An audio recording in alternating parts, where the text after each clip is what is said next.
Hey guys, in this video, I'll show you how to create AI logo in Canva. Alright, let's begin. First, open any preferred browser on your PC and search for canva.com.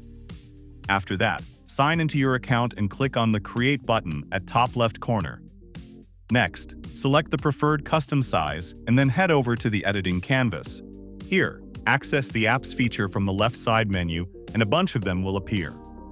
Simply, search for logo in the top search bar and then select Logo Master from the search results. Next, enter the type of logo you would like to generate. Change the toggles beneath the prompt box, and then click on Generate. After that, wait for it to be completed. Once it's done, click on the preferred result and then expand it to the whole canvas. So that's basically how you can create AI logo in Canva. And that's it for this video. If you find this helpful, consider subscribing and giving this a big thumbs up. Thanks.